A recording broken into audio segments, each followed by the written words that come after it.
नमस्कार, किसान समाचार में आप सभी का स्वागत है। सबसे पहले मुख्य समाचार। केंद्रीय कृषि मंत्री नरेंद्र सिंह तोमर ने शुक्रवार को राज्यसभा में कहा, केंद्र सरकार ने 2,30,000 फसल पराली प्रबंधन मशीनें दी हैं। पंजाब, हरियाणा, उत्तर प्रदेश और दिल्ली को राज्यों में वायु प्रदूषण का समाधान के लिए कस्टम हाई सेंटर और किसानों को दी गई है मशीन।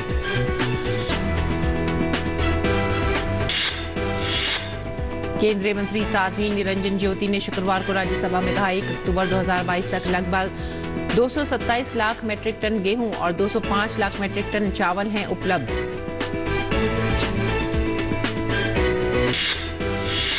मध्य प्रदेश के मुख्यमंत्री शिवराज सिंह चौहान ने कहा, कांग्रेस ने कर्ज माफी के नाम पर किसानों से की है धोखाधड़ी। राज्य सरकार किसानों का ब्याज जमा कर उन्हें करेंगी रेगुलर।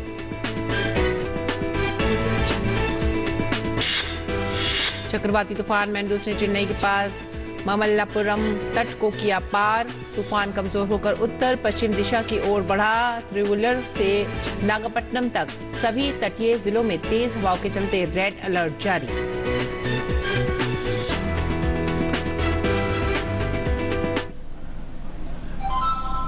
मुख्य समाचार के बाद खबरें विस्तार से। केंद्रीय कृषि और किसान कल्याण मंत्री नरेंद्र सिंह तोमर ने शुक्रवार को राज्यसभा में एक प्रश्न के लिखित उत्तर में जानकारी दी कि केंद्र सरकार ने 2,30,000 फसल पराली प्रबंधन मशीनें पंजाब, हरियाणा, उत्तर प्रदेश और राष्ट्रीय राजधानी क्षेत्र दिल्ली को दी हैं। ये मशीनें राज्यों में वायु प्रदूषण का समाधान करने के लिए कस्टम हाई सेंटरों और किसानों को दी गई हैं। तोमर ने कहा कि 2018-19 से 2022-23 की अवधि के लिए 3,138 करोड़ रुपए से अधिक राशि इन राज्यों को दी गई है और 39,000 से अधिक कस्टम हायरिंग सेंटरों को स्थापित किया गया है।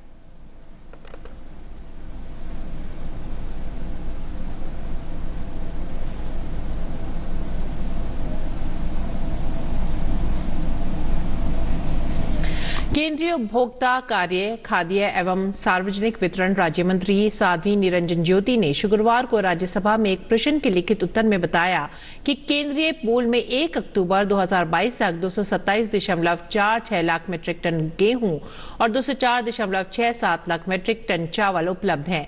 खाद्यान्न की प्रति व्यक्ति शुद्ध उपलब्धता की गणना 2018-19 से वित्तीय वर्ष के आधार पर की जाती है।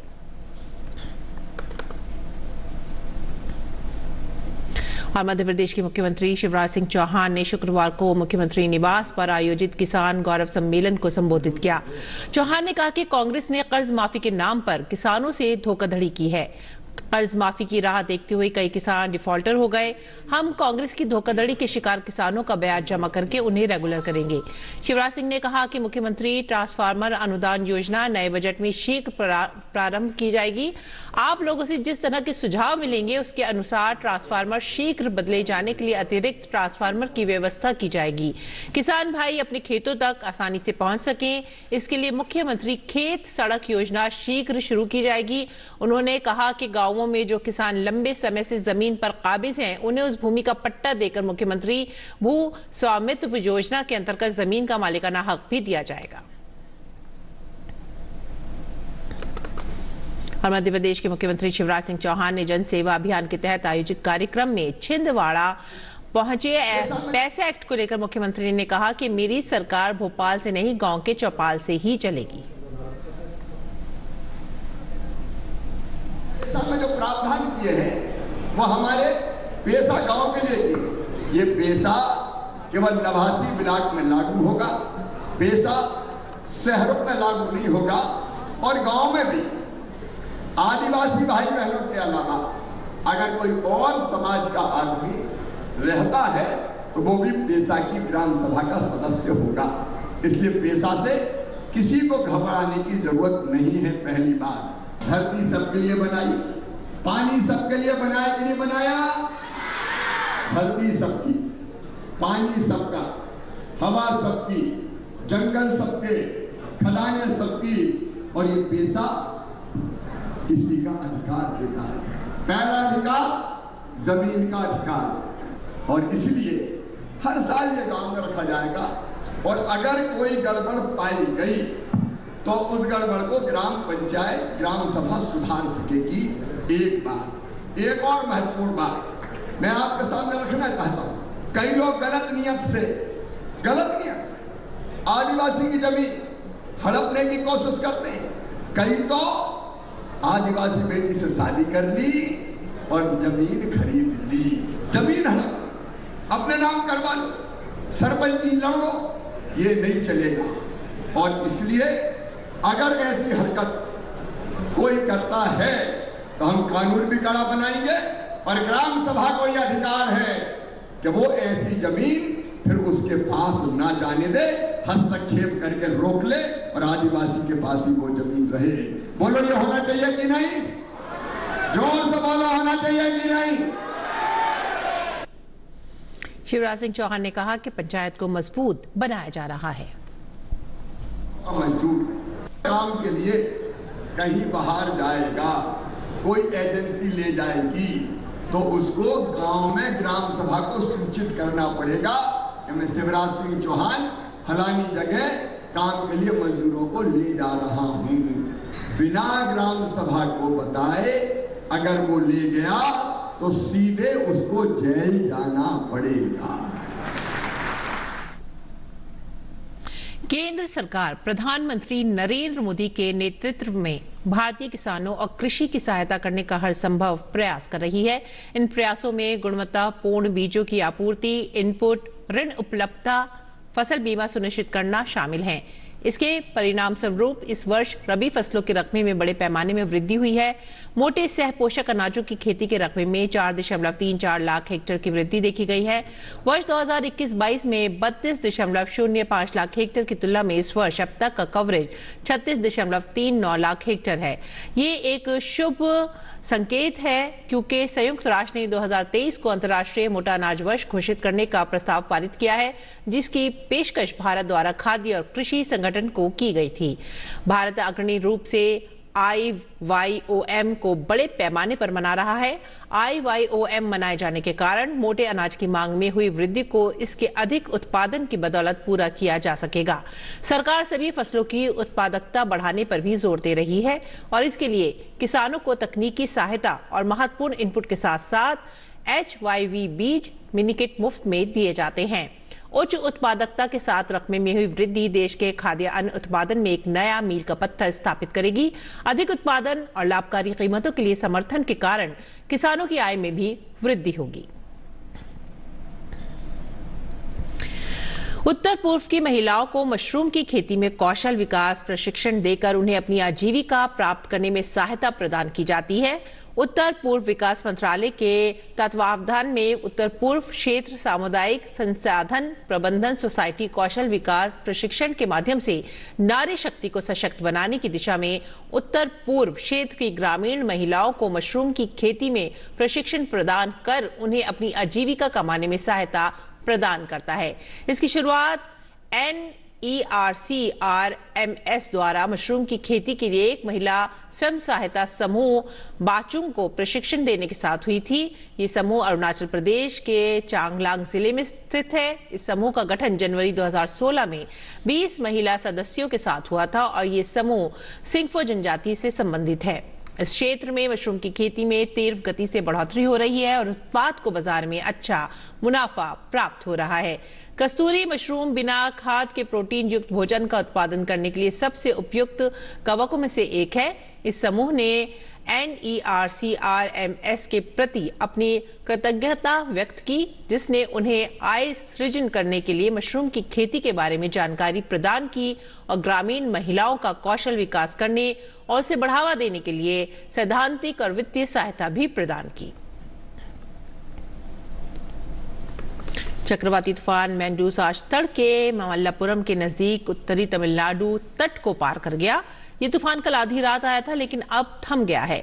इसके पश्चिम उत्तर पश्चिम दिशा की ओर बढ़ने, अगले 2 घंटे में धीरे धीरे कमजोर होकर गहरे दबाव में बदलने और दोपहर तक दबाव में बदलने की संभावना है। मौसम विभाग ने आशंका व्यक्त की है कि इसके प्रभाव से उत्तरी तमिलनाडु और दक्षिणी आंध्र प्रदेश में कुछ एक स्थानों पर हल्की से सामान्य वर्षा हो सकती है। मौसम विभाग के क्षेत्रीय प्रमुख ने कहा कि चक्रवात के कारण चेन्नई और आसपास के उपनगरीय क्षेत्रों में 16 सेंटीमीटर वर्षा दर्ज की गई। दक्षिण आंध्र प्रदेश के तटीय इलाकों में आज सुबह 55 से 75 किलोमीटर प्रति घंटे की रफ्तार से हवा चलने की संभावना है। शाम तक इसकी रफ्तार कम होकर 30 से 50 किलोमीटर प्रति घंटा हो सकती है। मछुआरों को आंध्र प्रदेश के समुद्री क्षेत्र में न जाने की सलाह दी गई है। चक्रवाती तूफान के दौरान सभी समुद्री तटीय जिलों और रायलसीमा जिले को हाई अलर्ट पर रखा गया है। राज्य के कई क्षेत्रों में तेज से सामान्य वर्षा दर्ज की गई है। दक्षिण तटीय आंध्र प्रदेश और रायलसीमा में भारी वर्षा और आंधी का ऑरेंज अलर्ट जारी किया गया है। प्रधानमंत्री नरेंद्र मोदी को फिट इंडिया मूवमेंट को आगे बढ़ाने के क्रम में भारतीय कृषि अनुसंधान परिषद ने पहल करते हुए ICAR और IARI के बीच हर माह खेल प्रतियोगिता का आयोजन करने की घोषणा की है। इस विषय पर हमारे संवाददाता उपी यादव ने बात की ICAR के महानिदेशक डॉक्टर हिमांशु पाठक से। प्रधानमंत्री नरेंद्र मोदी हमेशा यंग इंडिया, फिट इंडिया, चुस्त और दुरुस्त भारत की बात करते हैं और इसी क्रम में भारतीय कृषि अनुसंधान संस्थान और भारतीय कृषि अनुसंधान परिषद के कार्मिकों के बीच और एम्प्लॉइज के साथ साथ छात्रों के बीच एक खेल आयोजन का नया इनोवेटिव आइडिया शुरू किया और ये सब शुरू हुआ है ICAR के महानिदेशक की पहल से। हमारा उद्देश्य है कि हम एक साथ मिल करके इसमें हिस्सा लें, चाहे कोई भी जीते, लेकिन टीम वर्क की भावना सबके अंदर आए और स्वस्थ रहने का जो भावना है वो सबके अंदर आए। और हम यही कोशिश करेंगे, ये केवल एक दिन का कोई एक घटना ना रहे, ये लगातार हर महीने में बल्कि हर हफ्ते में हम इसको चाहेंगे कि चाहे कभी फुटबॉल हो, कभी क्रिकेट हो, कभी वही कुछ ना कुछ स्पोर्ट्स क्यों ना हो, हम इसी फील्ड में या और कहीं मिलते रहें, एक साथ मिल करके खेलें और हमारे बीच में जो टीम स्पिरिट की जो भावना है उसको उभर करके लाएं। तो नई पीढ़ी में जो आजकल इस तरह की चीजें आ रही हैं, इनको एक साथ बैठना, विचार साझा करना और सामूहिक मतभेद और मनभेद को मिटाना। जो लोग रिसर्च में है या अनुसंधान में है या टेक्निकल क्षेत्र में है, ये हमारे भी थोड़ा फर्ज बन जाता है कि सबको इकट्ठे एक जगह लाएं और इस तरह का हम प्रस्तुति करें ताकि लोगों के ऊपर मन में जो भावना है वो जो कि चरितार्थ कर पाएँ। जो चाहते तो हैं लेकिन चूंकि उनको मौका नहीं मिलता इसलिए हो नहीं पाता है, लेकिन अब जो है कि हम इसको हर महीने में करने जा रहे हैं और इस चीज़ को आगे बढ़ावा मिलने वाला है, ये हमारा सोच है। इसमें नई शिक्षा नीति की बात करें तो इसमें व्यावहारिक शिक्षा, स्किल ओरिएंटेड शिक्षा और खेलों को बढ़ावा देने की शिक्षा और जॉब परक शिक्षा, तो इस संदर्भ में ये शुरुआत कितनी महत्वपूर्ण देखते हैं? ये बहुत ही जरूरी है। नए शिक्षा नीति की तरफ तो ये भी कहा जाता है कि कोई अगर एग्रीकल्चर का डिग्री कर रहा है लेकिन साथ साथ वो कोई स्पोर्ट्स का डिग्री भी करना चाहता है, कोई एक म्यूजिक का डिग्री भी करना चाहता है तो छूट है, बल्कि दूसरे किसी यूनिवर्सिटी में जाकर अगर कोई डिग्री करना चाहते हैं वो भी कर सकते हैं। तो उसका उद्देश्य यही है कि जिसको कहते हैं कि हर तरह से एक इंसान के अंदर जो क्षमता है, जो टैलेंट है, वो उभर करके सामने आना चाहिए और यही जो है कि हमारा भी प्रयास है ये सारे जो हम कर रहे हैं इसके माध्यम से।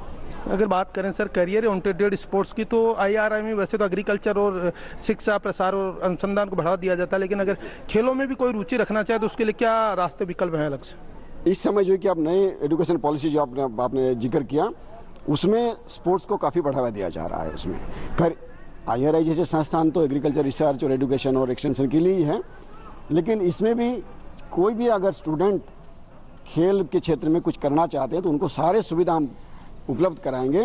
तो भारतीय कृषि अनुसंधान परिषद के महानिदेशक डॉक्टर हिमांशु पाठक, जिनका मानना कि खेलों को जरिया न केवल भारत को स्वस्थ और सेहतमंद बनाने का संकल्प है, बल्कि चुस्त और दुरुस्त इंडिया बनाकर भारत को नई पीढ़ी के जरिए उदयमान राष्ट्र बनाने का एक बेहतरीन ये विकल्प भी है। और इसी के संदर्भ में इन्होंने ये नया इनोवेटिव आइडिया शुरू किया है जो लगातार हर महीने इस तरह के कार्यक्रम आयोजन करेगा ताकि IIR और ICAR के जो कार्मिक है वो आपस में मिले, मतभेद मिलाएं और एक नए भारत की संरचना में अपना खेलों को जरिए योगदान दे। मेरे सहयोगी कैमरामैन राहुल चोपड़ा के साथ में UPI Yadav, DD news, Delhi. और अब बात मंडी भाव की, देखते हैं क्या रहा देश भर की मंडियों में भाव।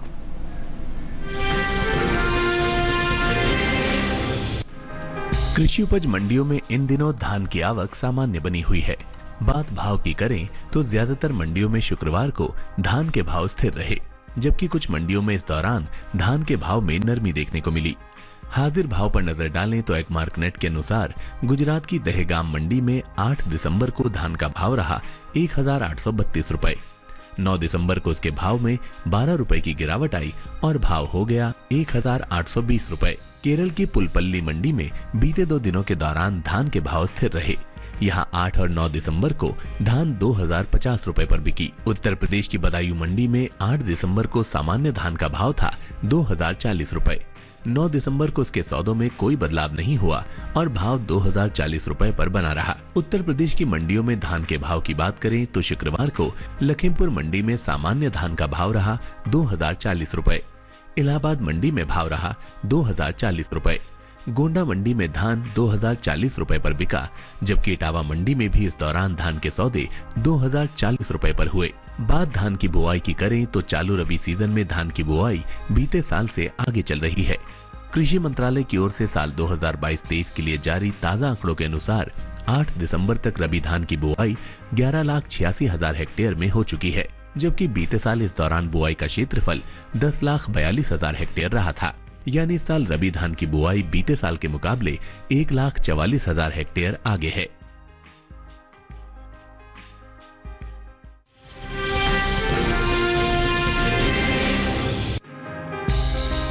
कृषि उपज मंडियों में इन दिनों प्याज की आवक सामान्य बनी हुई है। बात भाव की करें तो लासलगांव, मनमाड और जोधपुर मंडी में प्याज के सौदों में मजबूती के साथ कारोबार हुआ, जबकि चंडीगढ़ और लुधियाना मंडी में इस दौरान प्याज के भाव में कोई बदलाव देखने को नहीं मिला। हाजिर भाव पर नजर डालें तो एगमार्कनेट के अनुसार चंडीगढ़ मंडी में 8 दिसंबर को प्याज का भाव रहा 1,250 रुपए। 9 दिसंबर को उसके भाव में कोई बदलाव देखने को नहीं मिला और भाव 1,250 रुपए पर बना रहा। प्याज की उपज में अहम स्थान रखने वाले राज्य महाराष्ट्र की लासलगांव मंडी में प्याज के सौदों में बढ़त के साथ कारोबार हुआ। यहां 8 दिसंबर को प्याज का भाव था 1,051 रुपए। 9 दिसंबर को इसके सौदे 49 रुपए मजबूत होकर 1,100 रुपए पर हुए। राज्य की ही मनमाड मंडी में इस दौरान प्याज के भाव में बढ़त देखने को मिली। यहां 8 दिसंबर को प्याज का भाव रहा 800 रुपए। 9 दिसंबर को उसके भाव में 200 रुपए का उठाव आया और भाव जा पहुंचा 1,000 रुपए पर। हालांकि पंजाब की लुधियाना मंडी में बीते 2 दिनों के दौरान प्याज के भाव स्थिर रहे। यहां 8 और 9 दिसंबर को प्याज 1,200 रुपए पर बिकी। राजस्थान की जोधपुर मंडी में 8 दिसंबर को प्याज का भाव रहा 700 रुपए। 9 दिसंबर को उसके सौदों में 200 रुपए की तेजी आई और भाव हो गया 900 रुपए। बात प्याज की पैदावार की करें तो इस साल घरेलू स्तर पर प्याज की उपज में बम्पर इजाफा देखने को मिल सकता है। कृषि मंत्रालय की ओर से बागवानी फसलों के लिए जारी तीसरे अग्रिम अनुमान के मुताबिक देश में प्याज की उपज बीते साल से 46 लाख टन से ज्यादा होने की उम्मीद है। साल 2021-22 के दौरान प्याज की कुल उपज 3,12,70,000 टन रहने का अनुमान जताया गया है, जबकि बीते साल की समान अवधि के दौरान प्याज की पैदावार 2,66,41,000 टन रही थी।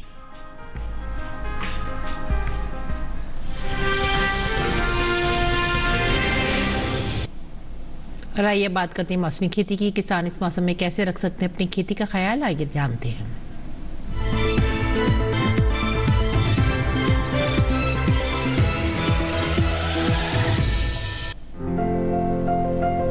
आंध्र प्रदेश के किसान धान की पकी फसल की कटाई कर लें। आंध्र प्रदेश में मक्का की बुआई की जा सकती है। बुआई से पहले इसके बीजों को उपचारित जरूर कर लें। इस मौसम में मक्का की फसल में फॉल आर्मी वर्म देखा जाता है। इसके उपचार के लिए क्लोरेंट्रिनिलिप्रोल और थायोमेथैक्सम मिलाकर डालें। यहाँ इस मौसम में उड़द और मूंग की बुआई की जा सकती है। इसकी बुआई से पहले बीजों को थायोमेथैक्सम से उपचारित जरूर कर लें। मूंग और उड़द में बुआई के 15 या 20 दिन बाद कीट लगने का खतरा रहता है। ऐसे में विशेषज्ञों की सलाह से जरूरी दवाएं छिड़कें। इस मौसम में अरहर में मारुका का प्रकोप देखा जाता है। आंध्र प्रदेश के किसान इसको नियंत्रित करने के लिए स्पिनोसैड का छिड़काव करें। आंध्र प्रदेश में हल्दी की खेती कर रहे किसान खेतों से जल निकासी की व्यवस्था कर लें। कर्नाटक के किसान मिर्च में फफूंदी को रोकने के लिए माइकोबुटानिल का छिड़काव करें। कर्नाटक में ही आम की बागवानी कर रहे किसान खस्ता फफूंदी को नियंत्रित करने के लिए हेक्साकोनाजोल की 1 मिलीलीटर मात्रा को प्रति लीटर पानी में मिलाकर छिड़कें। कर्नाटक में इस समय कपास की पकी फसल की कटाई कर लें। कर्नाटक में कुसुम में एफिड दिखने पर 5% नीम के बीज की गिरी के अर्क का छिड़काव करें। कर्नाटक में मूंगफली की तैयार फसल की खुदाई कर लें। खुदाई के बाद फसल को धूप में अच्छे से सुखा लें। यहाँ काली मिर्च के खेतों में पानी निकासी की उचित व्यवस्था करें। इन्हें नमी से बचाने के लिए किसान फसल के जड़ वाले हिस्से में सूखे पत्तों से पलवार कर लें।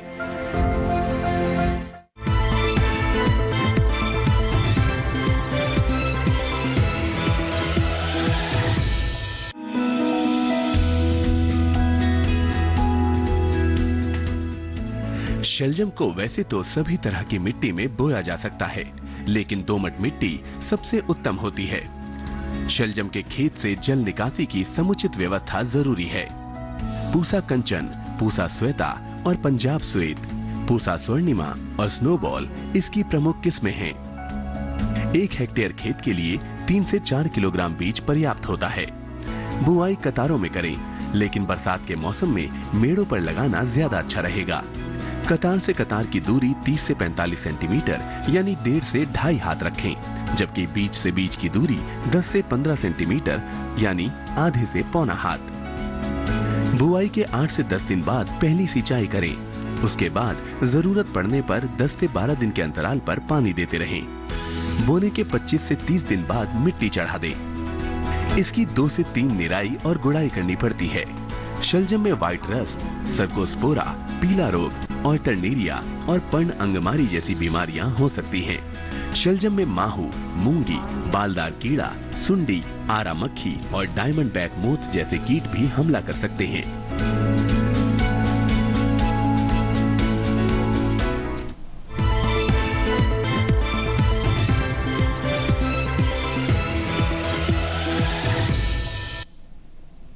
और ये देखते हैं कुछ और खबर खास खबर में। गुजरात में भारतीय जनता पार्टी के नवनिर्वाचित विधायकों ने भूपेंद्र पटेल को विधायक दल का नेता चुना। पार्टी पर्यवेक्षकों को राजनाथ सिंह, येदियुरप्पा और अर्जुन मुंडा की मौजूदगी में भूपेंद्र पटेल नेता चुने गए। 12 दिसंबर को लेंगे मुख्यमंत्री पद और गोपनीयता की शपथ। गुजरात के गृह मंत्री हर्ष संघवी ने गुजरात विधानसभा चुनाव में भाजपा की जीत पर राज्य की जनता को धन्यवाद किया। उन्होंने कहा कि विपक्ष ने गुजरात और यहां के लोगों को चुनाव जीतने के लिए बदनाम करने में कोई कसर नहीं छोड़ी थी, लेकिन जनता ने इसका चुन चुनकर जवाब दिया है। पंजाब में रॉकेट लॉन्चर से पुलिस थाने पर हमला किया गया। तरन तारण जिले के थाना सरहाली पर यह हमला किया गया। शुक्रवार देर रात हुए इस हमले में बिल्डिंग के शीशे टूट गए हैं। घटना में अभी तक किसी के हताहत होने की सूचना नहीं है। पुलिस की फॉरेंसिक टीम मौके पर धमाके की जांच कर रही है। मध्य प्रदेश के बैतूल जिले के मंडावी गांव में 6 दिसंबर को खेल के दौरान 55 फीट गहरे बोरेवल में गिरे 8 वर्षीय बच्चे तन्मय साहू की 4 दिन तक चले मैराथन रेस्क्यू ऑपरेशन के बाद भी जान नहीं बच सकी। मुख्यमंत्री शिवराज सिंह चौहान ने राज्य सरकार की ओर से पीड़ित परिवार को 4 लाख की आर्थिक सहायता देने की घोषणा की है। लोकसभा अध्यक्ष ओम बिरला उत्तर प्रदेश के दौरे पर हैं। उन्होंने श्री गोरखनाथ मंदिर में पूजा अर्चना की। इस दौरान उनके साथ राज्य के मुख्यमंत्री योगी आदित्यनाथ भी मौजूद थे। राजधानी दिल्ली और आसपास के इलाकों में सुबह और शाम के वक्त ठंड में इजाफा होने लगा है। मौसम विभाग के अनुसार राजधानी दिल्ली और इसके आसपास के इलाकों में अगले कुछ दिनों में कड़ाके की सर्दी पड़ने वाली है। केंद्रीय रेल मंत्री अश्विनी वैष्णव ने आज वाराणसी कैंट रेलवे स्टेशन का दौरा किया। उन्होंने कहा कि प्रधानमंत्री के नेतृत्व में आने वाले 50 साल सोचकर योजनाएं बनाई जा रही हैं और वाराणसी को वर्ल्ड क्लास स्टेशन बनाया जाएगा। केंद्रीय महिला एवं बाल विकास मंत्री स्मृति ईरानी ने 2012 के पॉक्सो अधिनियम पर राष्ट्रीय परामर्श के उद्घाटन सत्र को संबोधित किया। अपने संबोधन में केंद्रीय मंत्री स्मृति ईरानी ने कहा कि प्रधानमंत्री के निर्देश से और निर्भया फंड से सरकार ने 1000 फास्ट ट्रैक कोर्ट स्थापित किए हैं, जिनमें से 300 से अधिक कोर्ट पॉक्सो के प्रति समर्पित हैं। इसी के साथ ही हमें दीजिए आज्ञा। नमस्कार।